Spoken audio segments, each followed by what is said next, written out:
verdade. Respeitar a preocupação pela vontade e pelo desejo do outro, partilhar o prazer, preocupar-se com o prazer do outro, perceber que o prazer do outro nos dá prazer a nós retroativamente, haver, portanto, uma dimensão intersubjetiva no afeto. Quando prometemos alguma coisa, termos a convicção de que podemos cumprir o que estamos a dizer. Todos nós já fizemos promessas que não cumprimos, obviamente. Mas uma coisa é não cumprir uma promessa por circunstâncias supervenientes que nos afetam e que nos impedem e que não desejamos e que lamentamos. Outra coisa é quando fazemos uma promessa e sabemos que não vamos cumprir.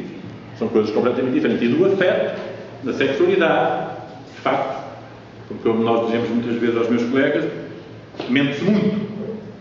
O ser humano mente muito em geral, porque isso faz parte da imperfeição do ser humano. Mas mente-se muito nos afetos. Digamos que é um contra-valor, portanto, a destruir valor, e mente-se muito, obviamente, na sexualidade. Coisas banais, desde dizer que se fazem métodos contraceptivos que não se fazem, desde dizer se está em determinado dia do ciclo fisiológico que sabe que não se está, assim por diante. Obviamente que, numa sociedade ideal, eu preferiria que nunca existisse uma sexualidade sem afeto.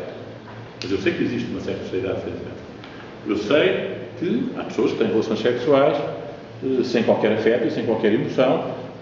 Não é preciso ser digamos, uma prostituta, no sentido clássico do termo.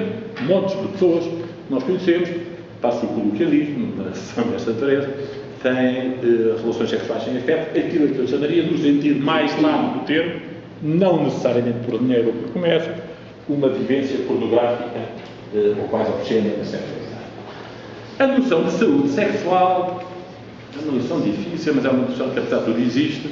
E eu que sou hipercrítico, por exemplo, de uma forma geral, em tudo ou quase tudo o que vem da Organização Mundial de Saúde, a começar pela própria definição de saúde da Organização Mundial de Saúde, que data de 1947 e que hoje em dia penso que é completamente ultrapassada e sem razão de ser e que tem que ser absolutamente criticada e que é um louco. Mas há uma definição também, não tanto da Organização Mundial de Saúde, mas da chamada ICPD, International Conference on Population Development, tem 20 anos, e é sobre o que é suposto ser a saúde sexual. Então diz-nos que é, digamos, a vivência da vida e das relações pessoais e não meramente o aconselhamento ou o cuidado relacionado com a prevenção das doenças ligadas à reprodução ou das doenças de transmissão sexual. Portanto, haveria uma dimensão espiritual, de enriquecimento espiritual na nossa vida e na nossa saúde sexual. E, agora sim, agora já não é sexualidade, agora é mero sexo,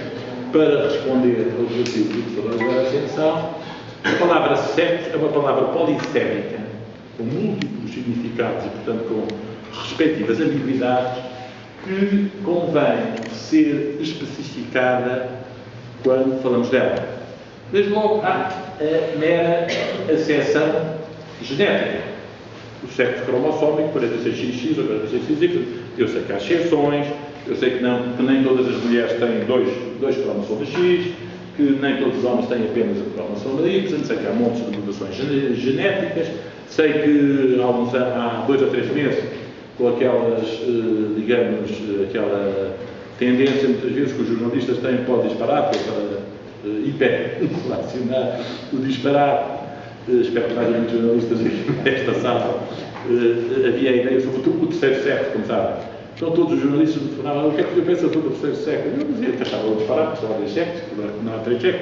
Mas foi legalizado na Nova Zelândia e está aparecendo na Alemanha, acho que acabou por não ser, imagino, por situações de ambiguidade dos genitais externos e etc. Ou o que vocês quiserem, que, a meu ver, não resolvia nada. Mas há diversas acessões na expressão de sexo. Pode ser o sexo cromossómico, uma pessoa pode ser 46XY, portanto ser aparentemente um homem, e quando nasce nós olhamos para os genitais externos e parece-nos uma mulher, a chamada feminização testicular, porque os testículos não desceram do abdômen até ao escroto, e, portanto os testículos ficaram abdominais, e como os testículos ficaram abdominais, quase sempre por um problema relacionado com os receptores à progesterona, não se segrega a substância ativa que seria a 5-dihidrotestosterona, e não se interessa muito, mas quando a criança nasce, a gente olha para os genitais externos e parece uma rapariga.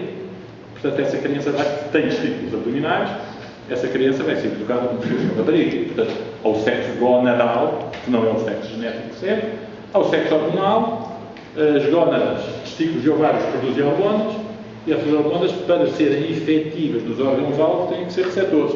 Tem que haver hormonas, portanto, estrogênios, progesterona, testosterona, depois há o sexo bioquímico, que a pessoa pode ser 46xx ou XY, temos até as gónadas, os ovários do testículo no sítio, temos as hormonas, mas depois, simplesmente, se não tem receptores, não há o chamado desenvolvimento secundário.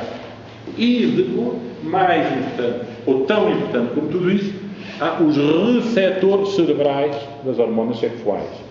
Isto é, nós temos receptores no hipotálamo, na hipófise, com certeza, mas no próprio hipotálamo, às hormonas sexuais.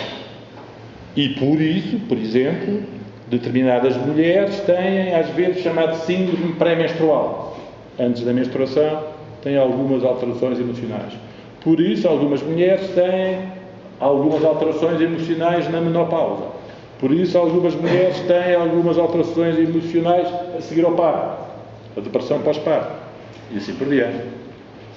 E enquanto que na mulher a normalidade é a flutuação permanente hormonal, esteja grávida ou não esteja grávida, seja adolescente ou não, esteja na menopausa ou não, no homem há uma estabilidade hormonal. Mas é evidente que não há qualquer determinismo, nem genético, nem hormonal. Portanto, o nosso comportamento a qualquer nível, inclusivamente do desejo e dos instintos sexuais, que já vamos, que também há, felizmente não se pode falar em sexualidade sem afetos, sem amor, sem desejos, sem instintos, já vamos a seguir. Os nossos instintos não dependem dos níveis das nossas hormonas. Portanto, quer dizer, é perfeitamente absurdo andar a dar testosterona para aumentar a libido ou coisas do género.